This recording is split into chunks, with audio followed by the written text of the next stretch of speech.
Et si le vieillissement n'était pas seulement le passage du temps, mais le résultat silencieux de quelque chose que vous avez cessé de faire, il y a de nombreuses années, il y a quelque chose de profondément troublant dans la façon dont nous avons appris à vivre le passage des années. Nous l'avons normalisé, accepté comme une sentence, comme si le corps avait une date de péremption, écrite quelque part que nous ne pourrons jamais lire et qu'il ne nous restait qu'à attendre.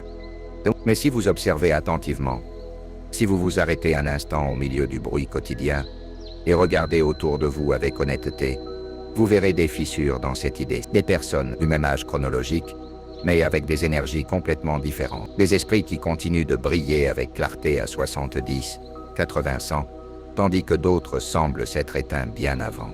Des personnes qui marchent avec légèreté, qui rient de l'intérieur, qui dorment profondément et se réveillent avec un but clair. Que savent-elles que les autres ignorent? Que font-elles de différent? Aujourd'hui, vous allez découvrir une pratique millénaire, brève, silencieuse, apparemment simple, que d'anciennes traditions considéraient comme le fondement de la vitalité intérieure. Seulement 7 minutes. Une routine qui ne promet pas d'arrêter le temps, mais quelque chose de bien plus puissant. Changer la façon dont votre corps le traverse. Et il y a quelque chose que presque personne ne mentionne quand on parle de respiration. Le vrai secret n'est pas de respirer, nous respirons tous, mais dans la façon dont vous décidez de le faire, dans l'intention que vous mettez derrière chaque inspiration, dans le rythme que vous choisissez ou que vous abandonnez sans le savoir. Restez jusqu'à la fin, car la partie la plus transformatrice n'est pas au début de ce message, mais dans ce que je vais partager en dernier avec vous, bien avant l'existence des laboratoires, bien avant que la science moderne ne commence à étudier le corps avec des instruments et des données. Il existait des traditions qui observaient la vie humaine avec une attention presque sacrée, non pas avec la froideur de celui qui dissèque, mais avec la révérence de celui qui contemple un mystère qu'il sait ne jamais pouvoir épuiser entièrement. Dans les temples de l'ancien sous-continent indien, il y a plus de 5000 ans, un système de connaissances que les pratiquants appelaient pranayama. Le mot sanskrit le dit. Prana signifie l'énergie vitale qui anime tout ce qui existe. La force invisible qui sépare le vivant de l'inerte. Yama signifie expansion, extension, maîtrise consciente. Ce n'était pas simplement respirer, c'était apprendre à gouverner la force même qui soutient la vie. Mais ce que peu de gens savent, c'est que ce savoir n'est pas né de manière abstraite. Il est né d'une observation minutieuse, presque obsessionnelle, des états internes de l'être humain. Les rishis, les sages de cette tradition, passaient des décennies entières en profonde contemplation, cartographiant avec une précision étonnante les territoires du corps subtil que la médecine moderne commence à peine à effleurer avec ses instruments. Ils observaient comment la qualité de la respiration changeait avec chaque émotion, comment la peur contractait le souffle vers le haut de la poitrine, comment le calme l'amenait vers l'abdomen, comment la colère l'accélérait au point de briser le rythme naturel. Et ils comprirent quelque chose qu'il fallut des millénaires pour redécouvrir, que la relation était bidirectionnelle.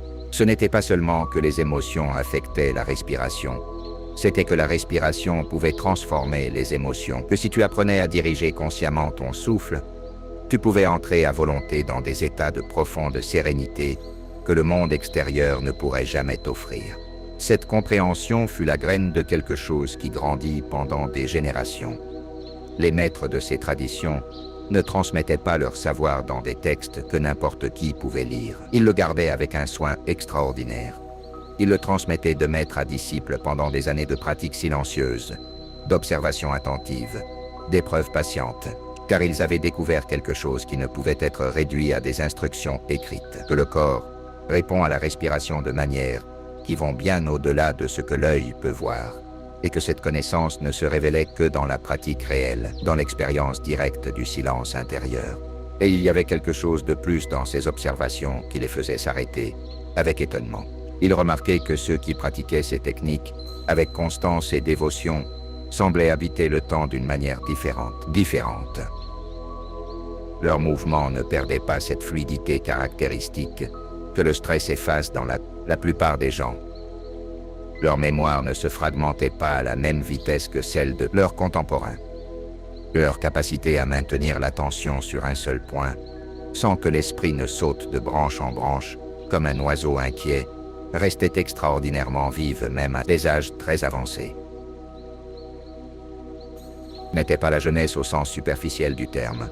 C'était quelque chose de plus proche de l'intégrité, de la cohérence entre ce que l'on est et ce que l'on fait, à cette qualité étrange et magnétique que possèdent certaines personnes âgées, qui semblent plus complètes, plus présentes, plus réelles que la plupart des jeunes qui les entourent. Et le plus fascinant de toutes était la distinction que ces maîtres faisaient avec une clarté absolue. Ces pratiques ne visaient pas à arrêter le vieillissement. Ce n'était ni leur promesse, ni leur intention. Ce qu'ils disaient était quelque chose de bien plus intéressant, bien plus profond, et en fin de compte, bien plus vrai. Ils pouvaient changer leur rythme. Que le corps n'a pas à s'user en suivant le même schéma accéléré et désintégré que lui impose le monde extérieur, qu'il existe une façon d'habiter le temps de manière différente, plus lente, plus consciente, plus intégrée au cycle naturel de l'existence. Cette distinction est essentielle pour comprendre ce qui vient ensuite, car quand ils parlent de changer le rythme du vieillissement, ils ne parlent pas d'une métaphore, ils décrivent un processus physiologique réel, profond et vérifiable, qui commence par quelque chose d'aussi proche et immédiat que la prochaine respiration que vous êtes sur le point de prendre. Il y a quelque chose que le corps sait et que l'esprit moderne a oublié. Quelque chose qui était présent dans vos premiers jours de vie, quand vous respiriez naturellement, profondément, de manière abdominale, sans enseignement, sans effort, sans intention consciente, simplement parce que c'était ce que le corps savait faire avant que le monde n'intervienne. Les nouveau-nés respirent par le ventre.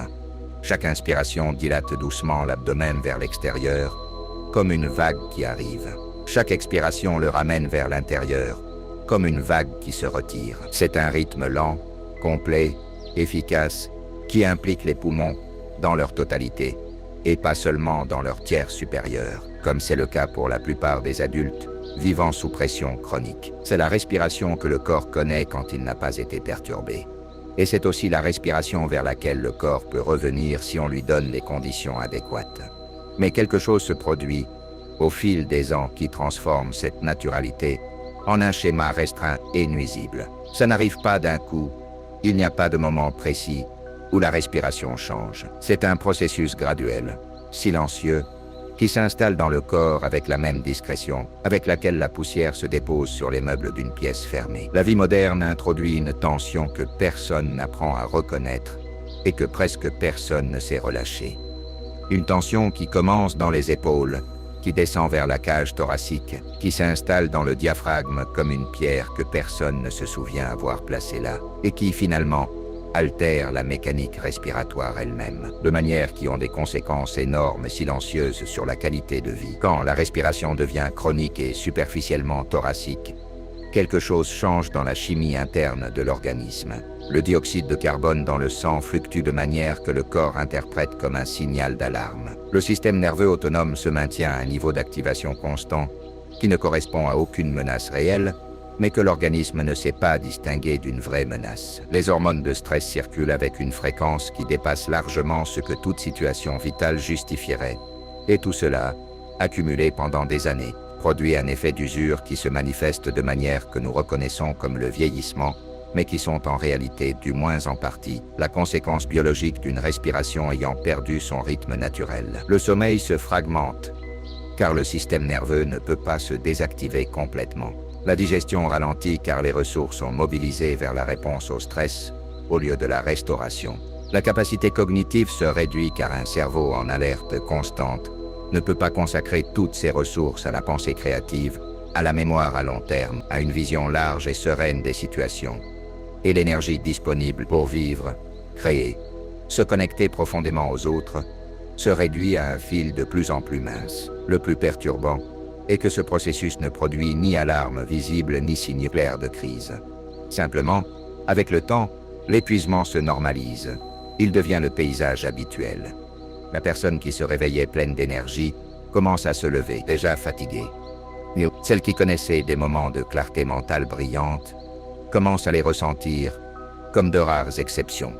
Au lieu de l'état naturel, et la sensation croissante que quelque chose a été perdu, qu'il y a une version de soi plus vivante, plus présente, plus entière qui n'apparaît plus avec la même facilité. Cela devient un fond silencieux de mélancolie que beaucoup attribuent simplement au vieillissement inévitable. Mais la bonne nouvelle, et c'est une nouvelle extraordinaire, qui mérite toute ton attention, c'est que le corps se souvient, la capacité de respirer profondément, d'activer le diaphragme complet, d'amener l'air jusqu'aux alvéoles les plus profondes des poumons. Ce n'est pas une nouvelle compétence que vous devez construire de zéro comme si c'était une aptitude que vous n'avez jamais eue. C'est un schéma déjà gravé dans votre système nerveux, dans votre musculature, dans votre biologie cellulaire. Il était actif dans les premières années de votre vie. Il est endormi, non détruit. Et quand le corps commence à s'en souvenir, quand par une pratique consciente et soutenue, il retrouve ce rythme oublié, la réponse est surprenante. Ce n'est pas de l'apprentissage, c'est de la reconnaissance, comme retourner dans un lieu connu de l'enfance et découvrir que le corps s'en souvient même, quand l'esprit avait oublié son existence. Il existe une croyance si profondément ancrée dans la culture moderne que nous nous arrêtons rarement pour la remettre en question. La croyance que le temps est linéaire, uniforme, mathématiquement identique pour tous les corps qui le traversent, que chaque année qui passe laisse exactement la même empreinte sur chaque organisme, indépendamment de la façon dont cet organisme a vécu ces 12 mois, que vieillir est simplement la somme arithmétique des années accumulées, et que face à cette somme, il n'y a rien à faire, sauf additionner, plus ou cesser d'additionner. Cette croyance est si enracinée que nous en avons fait le cadre dans lequel nous interprétons presque tout ce qui concerne la santé, la vitalité et l'or. Mais cette idée, aussi familière soit-elle, aussi commode soit-elle pour simplifier la compréhension du corps humain, est profondément incomplète. Et la preuve de son incomplétude est partout, visible pour quiconque veut regarder avec honnêteté. Les études sur l'épigénétique, le domaine scientifique, qui analyse comment l'environnement, le mode de vie et les états internes soutenus influencent l'expression des gènes, ont révélé au cours des dernières décennies quelque chose de difficile à assimiler d'un point de vue conventionnel. 2 personnes nées la même année, élevées dans des conditions socio-économiques similaires, peuvent avoir des âges biologiques mesurables radicalement différents. Nous ne parlons pas d'une différence de mois ou de quelques années. Nous parlons de différences qui peuvent atteindre 2 décennies. Une personne de 50 ans peut avoir des marqueurs cellulaires, une longueur de télomère, des niveaux d'inflammation systémique, une efficacité mitochondriale qui correspondent à quelqu'un de 38 ans. Une autre peut avoir ceux d'une personne de 62 ans. Et le plus révélateur de ces recherches est que les facteurs qui prédisent le mieux lequel des 2 chemins suit un organisme ne sont pas génétiques au sens déterministe traditionnel. De plus, ce sont des facteurs liés au mode de vie, à un état interne soutenu, à la qualité du système nerveux autonome, à la capacité de l'organisme à se réguler face à la perturbation constante que le monde moderne impose à chaque corps qui y vit. Les anciennes traditions contemplatives sont arrivées à une conclusion équivalente par un chemin complètement différent. Des siècles et des millénaires, avant l'existence de laboratoires capables de la mesurer. Elles l'ont découvert par l'observation soutenue, génération après génération, de ce qui se passait avec les corps et les esprits de ceux qui pratiquaient et de ceux qui ne pratiquaient pas. Et ce qu'elles ont observé, c'est ceci: que l'usure n'est pas une conséquence inévitable du temps en soi, mais de l'état interne prédominant dans lequel ce temps est vécu. Un corps qui vit en contraction chronique, en alerte constante, dans un dialogue interne perpétuellement dominé par la peur, l'urgence ou la résistance, subit le passage du temps d'une certaine manière. Il se fragmente, s'endurcit, perd progressivement la capacité de récupérer avec la même efficacité qu'avant. Un corps qui apprend à se réguler, à retrouver l'équilibre après chaque perturbation, à maintenir un dialogue conscient avec son propre système nerveux, au lieu d'être entraîné par lui, vit ce même temps d'une manière complètement différente, pas plus lentement au sens de l'horloge, mais différemment au sens profond, avec plus de cohérence interne, plus d'énergie disponible pour la vie réelle, plus de capacité à se réparer au niveau où le véritable vieillissement se produit, qui n'est pas à la surface visible, mais dans la profondeur cellulaire invisible. Et c'est là que le pranayama émerge comme bien plus qu'une pratique de relaxation ou de gestion du stress. Il émerge comme une technologie de régulation profonde, une interface entre la volonté consciente et les processus physiologiques qui se produisent normalement, sous le seuil de la conscience. Une manière de participer activement au rythme auquel le temps passe à travers le corps, au lieu d'être simplement un spectateur passif de ce passage. Car la grande confusion de la modernité n'est pas de croire que le temps passe. Le temps passe. C'est incontestablement vrai. La confusion est de croire que nous sommes complètement passifs face à la manière dont il passe, que nous n'avons aucune influence sur la qualité de ce transit, que l'horloge biologique avance avec la même mécanique aveugle et impersonnelle pour tous, sans que l'état interne de celui qui le vit n'ait aucun effet réel sur sa vitesse ou sa profondeur. Les traditions millénaires, et maintenant aussi la science la plus avancée, convergent vers une direction différente, qu'une participation active est possible, que la qualité du vieillissement n'est pas entièrement déterminée par les gènes ni par les années écoulées, mais aussi par la manière dont chaque jour, à chaque souffle, nous habitons notre propre corps. C'est ici que tout commence à prendre une forme concrète, vérifiable, praticable. La détérioration prématurée de l'énergie vitale, comprise non comme le passage inévitable des années, mais comme l'épuisement accéléré des ressources internes de l'organisme, a un mécanisme central que les traditions anciennes ont identifié avec une précision surprenante et que les neurosciences modernes ont commencé à cartographier avec un détail croissant. L'activation chronique du système de stress de l'organisme et l'incapacité progressive à sortir de cet état lorsque la menace réelle a disparu. Le système nerveux autonome humain a deux grands modes de fonctionnement. Le premier est le mode d'activation, connu techniquement sous le nom de réponse sympathique, ou de réponse de lutte, ou de fuite. C'est le mode que le corps active lorsqu'il détecte une menace, lorsqu'il a besoin de mobiliser des ressources rapidement et massivement pour survivre. Dans ce mode, le cœur s'accélère, la respiration devient courte et superficielle, les muscles se tendent, se préparant à l'action. L'attention se rétrécit pour se concentrer sur le danger immédiat. Et tous les processus non essentiels à la survie immédiate ralentissent ou s'arrêtent. La digestion, la réparation cellulaire, la production d'hormones de croissance, l'activité du système immunitaire, c'est un mode extraordinairement efficace pour survivre à des crises brèves et intenses. Le problème n'est pas qu'il existe. Le problème est ce qui se passe quand il ne s'éteint jamais.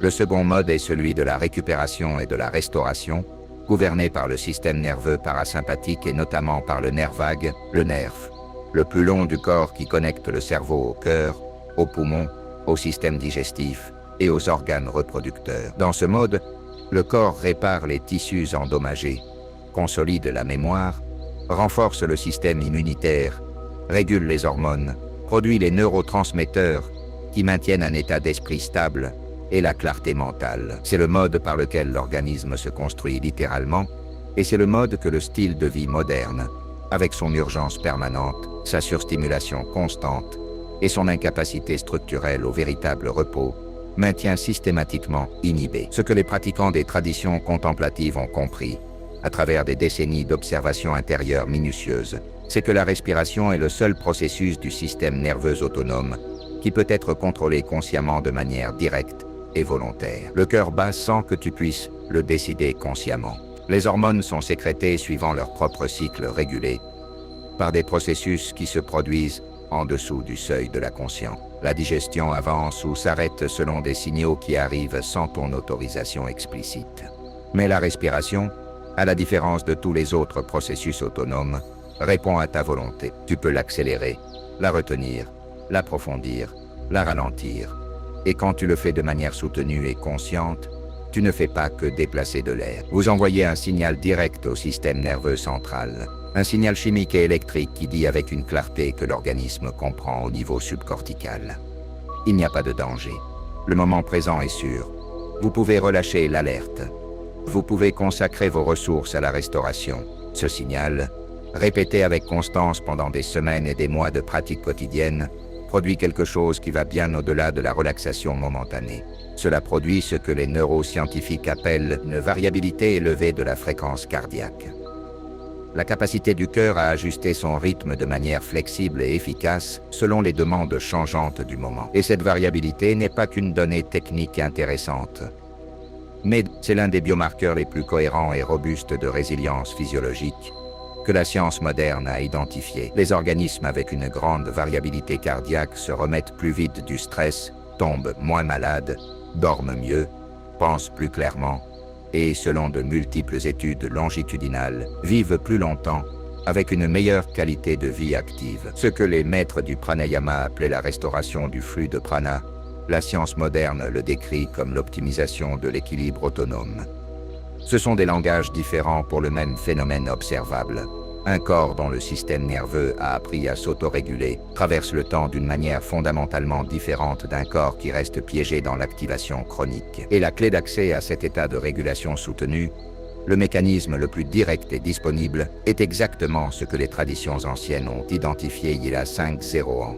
La respiration consciente. Il y a des saboteurs silencieux qui opèrent dans la vie de la plupart des gens, sans que personne ne les ait identifiés comme tels. Ce ne sont ni des maladies diagnosticables, ni des habitudes clairement destructrices que n'importe quel médecin signalerait comme problématiques. Ce sont des schémas de comportement et de pensée si normalisés, si universellement partagés, si renforcés par la culture dans laquelle nous vivons, qu'ils sont devenus invisibles précisément parce qu'ils sont partout. Le premier et le plus répandu est la relation au temps que la modernité a installée dans presque tous les systèmes nerveux. L'urgence chronique, le sentiment qu'il y a toujours trop à faire et trop peu de temps pour le faire, que se reposer c'est perdre son temps, que s'arrêter, même 7 minutes, est un luxe que seuls peuvent se permettre ceux qui ont déjà terminé tout ce qu'ils ont en suspens. Ce qui signifie que ce n'est jamais le bon moment. Cette relation au temps n'est pas seulement psychologique, elle est physiologique. Elle active le système sympathique de la même manière qu'une menace réelle l'activerait et maintient l'organisme dans cet état d'alerte qui produit exactement le type d'usure accélérée dont nous avons parlé. L'urgence chronique n'est pas seulement un état mental, c'est une façon de vieillir plus vite. Le deuxième schéma est plus subtil et plus intéressant, la recherche de résultats spectaculaires et immédiates. La culture de la consommation a entraîné l'esprit humain à s'attendre à ce que chaque investissement produise un retour visible, mesurable et satisfaisant dans les plus brefs délais.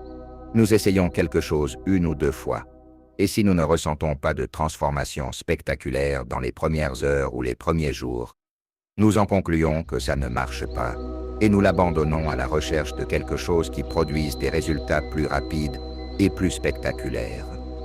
Cette logique, qui fonctionne bien pour de nombreux types de consommation, est radicalement incompatible avec le type de changement que nous décrivons. La régulation du système nerveux n'opère pas avec cette logique. Ce n'est pas un médicament qui agit sur un symptôme spécifique dans un délai prévisible. C'est un processus de réécriture de schémas profonds qui se produit par couches, de manière cumulative, sur une échelle de temps qui demande des semaines pour devenir perceptible et des mois pour devenir irréversible.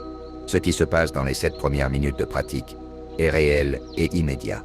Il y a un effet mesurable sur la variabilité cardiaque, sur les niveaux de cortisol, sur l'activation du nerf vague. Mais cet effet, à lui seul, ne réécrit pas les schémas de base.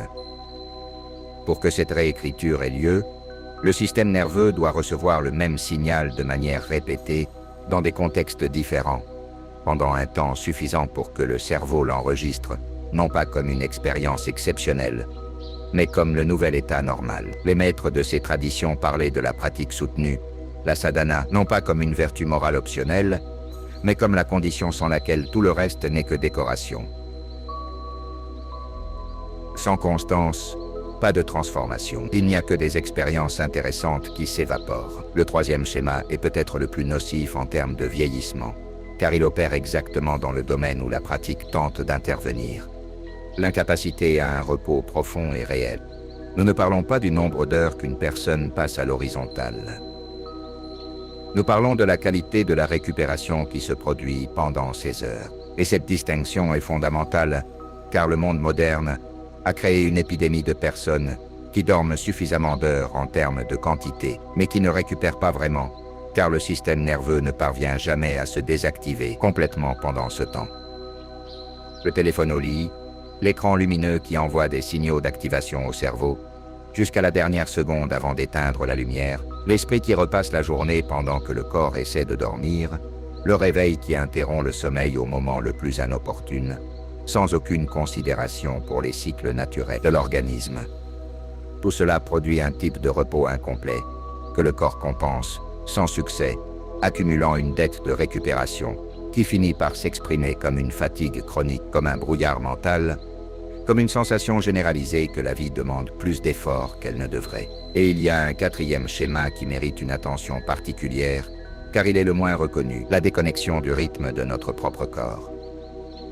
La modernité nous a appris à ignorer les signaux internes au profit des signaux externes.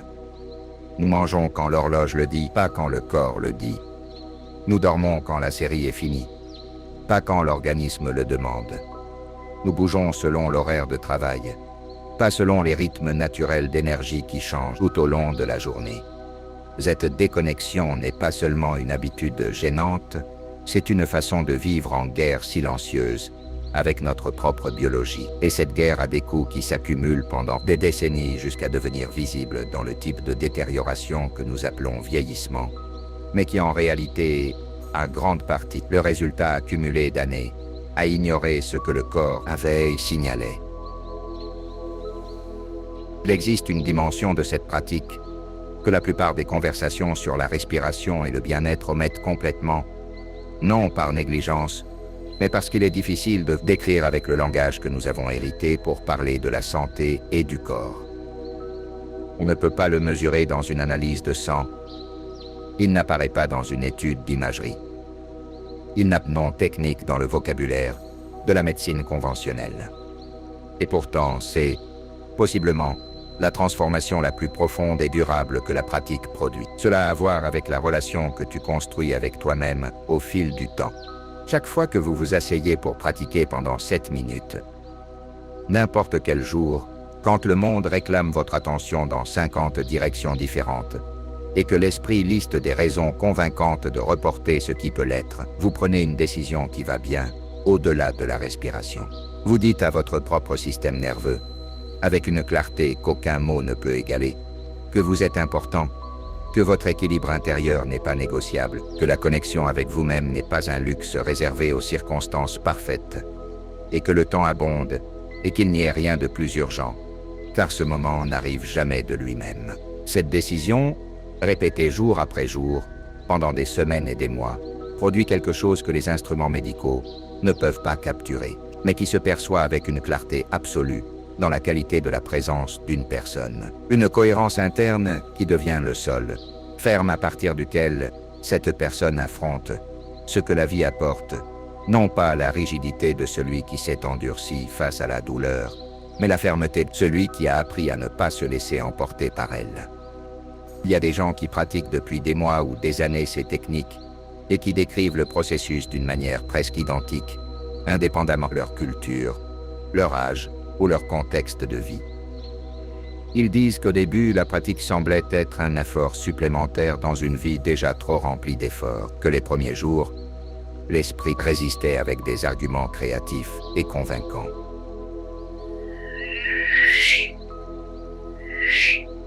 Que les bénéfices n'étaient pas évidents immédiatement. Mais qu'à un certain point, que personne ne peut situer précisément dans le calendrier, quelque chose a changé silencieusement dans la façon dont ils habitaient leur propre vie. Pas d'un coup, pas de manière dramatique, comme une lumière qui s'allume si progressivement qu'il n'y a pas de moment où l'on peut dire « maintenant, elle est allumée ». Ah non, simplement, un jour on se rend compte que l'obscurité n'est plus là. La première chose qui apparaît souvent, et que presque tous les pratiquants réguliers mentionnent, est une amélioration de la qualité du sommeil. Pas nécessairement en termes de quantité d'heures, mais en profondeur de la récupération. La personne qui se réveillait depuis des années au milieu de la nuit avec l'esprit agité commence à remarquer que ses réveils deviennent moins fréquents, moins intenses, et que lorsqu'ils se produisent, elle peut se rendormir avec une facilité qu'elle n'avait pas auparavant. Ensuite, quelque chose de plus subtil mais tout aussi significatif apparaît souvent, une plus grande capacité à habiter le présent, sans que le passé ou le futur ne captent l'attention de manière compulsive. Non pas comme une vertu spirituelle abstraite, mais comme une expérience pratique et concrète. La conversation que tu as devient plus réelle parce que tu y es plus présent. Le goût de la nourriture s'intensifie parce que tu la goûtes au lieu de la traiter en pensant à autre chose. La sensation de temps disponible augmente, non pas parce que tu as plus d'heures, mais parce que celles que tu les habites plus pleinement.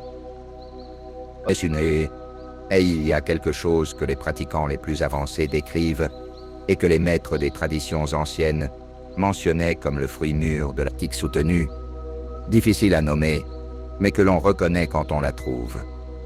Une sorte d'équanimité qui n'est pas de l'indifférence, une capacité d'être complètement présent face à la douleur, face à la joie, face à l'incertitude, sans être emporté par aucun d'eux, sans construire de murs pour se protéger de l'expérience, sans s'y dissoudre jusqu'à perdre son centre. C'est la qualité que les textes sanskrits appelés sthita prajna, la sagesse stable, et que les traditions contemplatives de tous les temps identifiaient comme le signe le plus clair qu'une pratique a touché quelque chose de réel, dans la profondeur de l'être humain. Le vrai pouvoir de cette pratique n'est pas dans les 7 minutes, il est en qui tu deviens à travers eux. Il est dans la personne qui émerge de ce silence quotidien, plus enracinée dans ce qu'elle est vraiment, plus capable de choisir consciemment comment habiter chaque instant au lieu de simplement se laisser porter par lui, plus présente dans sa propre vie, avec la qualité d'attention que cette vie mérite, et qui, au fond, a toujours été disponible, attendant seulement d'être reconnue. Peut-être que le vieillissement n'a jamais été l'ennemi que nous croyons, peut-être que ce que nous perdons avec le temps n'est pas la jeunesse, mais le contact vivant avec ce que nous sommes au niveau le plus profond.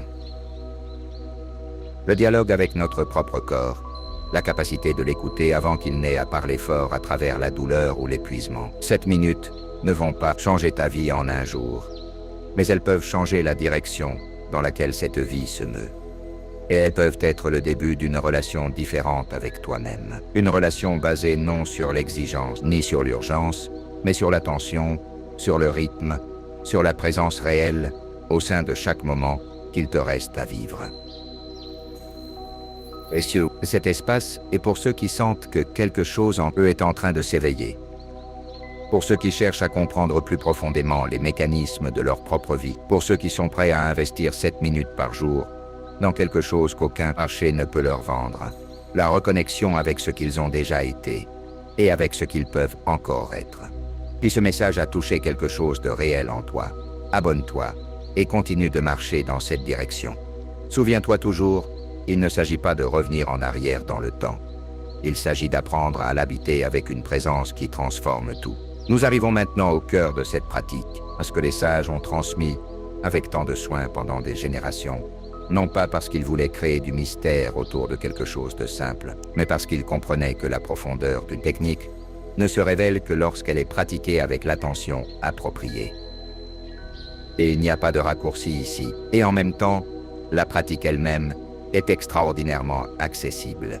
Elle ne requiert pas des années d'entraînement préalables, ni un espace spécial équipé pour la méditation, ni des conditions de vie parfaites, ni un silence absolu. Elle requiert quelque chose de beaucoup plus simple en apparence et de beaucoup plus exigeant dans la pratique réelle. Une présence authentique, une attention véritable à ce qui se passe en toi pendant que tu le fais. La volonté d'être entièrement là pendant 7 minutes, sans te diviser entre ce que tu fais et tout le reste que ton esprit veut réclamer comme urgent. La pratique comporte 3 phases. Chacune remplit une fonction spécifique au sein d'un processus que les maîtres du pranayama décrivaient comme un cycle complet de régulation.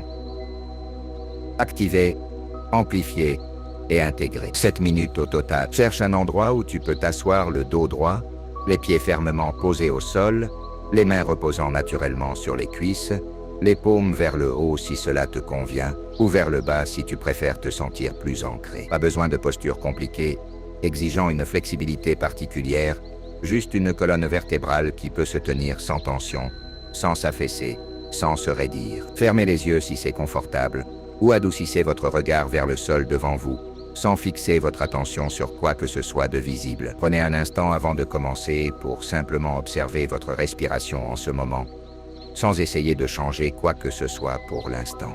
Ce moment d'observation sans intervention est plus précieux qu'il n'y paraît. Il indique au système nerveux que vous êtes attentif. Et quand le système nerveux sait qu'il est observé avec bienveillance, il commence à se réguler de lui-même, avant même que la pratique formelle n'ait commencé. La première phase dure 3 minutes et s'appelle l'activation. Utilisez une technique connue sous le nom de Nadi Shodhana, qui en sanskrit signifie littéralement purification des canaux, avec la main droite dans une position confortable. Fermez la narine droite avec le pouce et inspirez lentement par la narine gauche, en comptant mentalement jusqu'à 4. Faites-le sans forcer, sans précipiter le compte, sans essayer de prendre plus d'air que ce qui entre naturellement.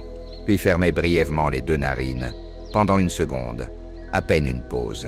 Ouvrez la narine droite, fermez la gauche avec l'annulaire, et expirez lentement par la droite, en comptant jusqu'à 6.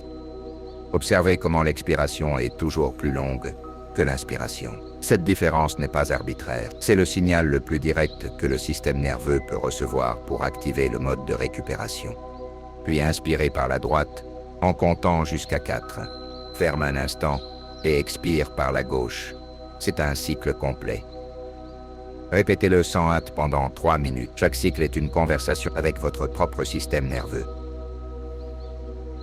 Chaque alternance est un signal d'équilibre envoyé vers les hémisphères cérébraux. Les textes sanskrits décrivaient cette technique comme la purification des nadis, les canaux invisibles par lesquels circule l'énergie vitale selon la tradition yogique. Mais même si ce langage vous semble trop éloigné de votre cadre de référence, l'effet physiologique est mesurable. La respiration alternée produit une synchronisation des rythmes cérébraux qui favorise un état de calme, alerte, distinct à la fois de l'état d'excitation sympathique et de l'endormissement profond. La deuxième phase dure 2 minutes et s'appelle amplification. C'est peut-être la moins connue en dehors des traditions orientales, mais possiblement la plus puissante en termes de son effet direct sur le système nerveux parasympathique. En expirant, au lieu de laisser l'air sortir en silence, émettez un doux bourdonnement avec la bouche fermée et les dents légèrement séparées. Un son interne, continu, résonnant, que les pratiquants du yoga appellent Bhramari Pranayama, la respiration du bourdon. La vibration que génère ce bourdonnement n'est pas un élément décoratif ni symbolique. Il a un effet physiologique, direct et bien documenté. Il stimule le nerf vague par la vibration des tissus de la gorge et du palais mou, activant la réponse parasympathique de manière profonde et presque immédiate. Le nerf vague, en recevant cette stimulation rythmique, envoie des signaux de sécurité au cœur, aux poumons, à l'abdomen. La fréquence cardiaque se régule, la pression artérielle diminue légèrement. Les muscles qui maintiennent la tension chronique reçoivent la permission de se relâcher. Et l'esprit, qui un instant auparavant était dispersé dans 1000 directions, se retrouve soudain sans endroit où aller qui soit plus intéressant que la résonance interne qu'il expérimente. Maintenez ce bourdonnement pendant chaque expiration pendant 2 minutes complètes.